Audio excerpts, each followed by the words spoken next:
Hello everyone. তো সবাইকে প্রথমে গুড মর্নিং।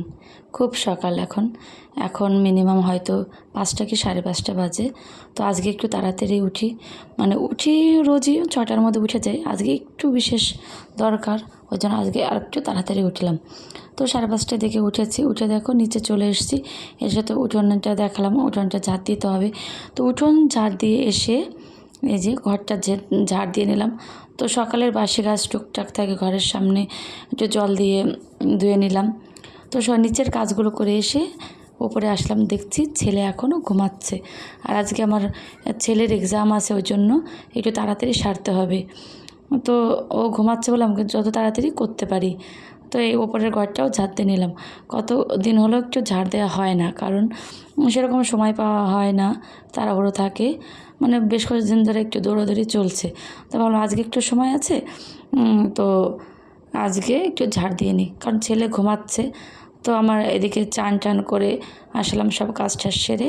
তো এদিকে চান করার আগে কিন্তু ছেলে উঠে গেছে। ভাবলাম যে ছেলে ঘুমাতে ঘুমাতে চান করে আসবে, কিন্তু চান করার আগে ছেলে উঠে গেছে। তো ছেলেকে কাকির কাছে দিয়ে আসলাম, কারণ আজকে আমার ভীষণই তাড়াহুড়া করতে হবে, নাহলে আর টাইম মতো ছেলের এক্সামে পৌঁছাতে পারবো না। 10টার মধ্যে বাড়ি থেকে বেরোতেই হবে, যে করেই হোক। তো রান্নাবান্নাটা শর্টকাটে করার চেষ্টা করব আজকে।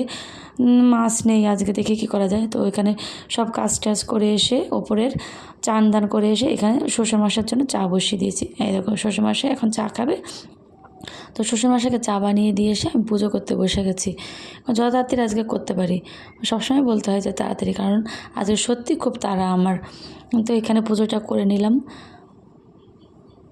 এমনি সকালবেলা আমি রোজ পুজো দিই, পুজো দিয়ে চান করে পুজো দিয়ে আমি কিন্তু রান্না করতে বসি। একটু বেলা হয়ে যায়, কিন্তু সকালে এটা পুজোটা দেওয়ার চেষ্টা করি। এতে নিজেরও খুব ভালো লাগে যে সকালে চান টান করে পুজো দিয়ে রান্না করতে গেলে, রান্নাঘরে ঢোকার আগে যদি সব কাজ করা হয়ে যায় তাহলে খুবই ভালো লাগে। তো আমি এখানে ঠাকুরের পুজোটা করে নিলাম। আর ওই যে তুলসী গাছে এখন জল দিয়ে দেবো, ওই যে তুলসী গাছ আমাদের। তো এখানে আমি ভাত আর ডাল কিন্তু বসিয়ে দিয়েছি। বসিয়ে দেওয়ার পরে ছেলেকে কিন্তু খাইয়েও দিয়েছি, ভাত ডাল বসিয়ে ছেলেকে খাইয়ে দিয়েছি। এখন ছেলে তো কোলের থেকে নামবে না, তো ভাবলাম যে ওর সাথে একটু গল্প করে নিই। এখনও মাছ পাড়ায় আসেনি, তো ছেলে যখন আছে নামতে চাইছে না, ওর সাথে একটু গল্পই করে নিই, ওর সাথে একটু খেলাধুলা, সবসময় পায় না।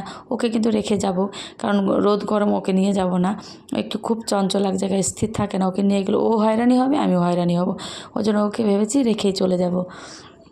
তো ছেলে দেখো কোলেই শুয়ে রয়েছে, বসে রয়েছে, কিন্তু কোলের থেকে এখন নামছে না। বলছি যা দাদুর কাছে যা, ঠাম্মির কাছে যা, কিন্তু ও কারোর কাছেই যাবে না। দেখো চারদিকে ঘুরে ঘুরে কী করবে, এখন ওই যে একটু ডান্স করছে আমার চারদিকে ঘুরছে, আমাকে ছাড়ছে না। ও ভাবছে যে মা তোমাকে একটু পরে রেখেই চলে যাবে, ওই জন্য মার কাছেই থাকি। খেলাধুলা ছোটো বাচ্চা হলে যা হয়।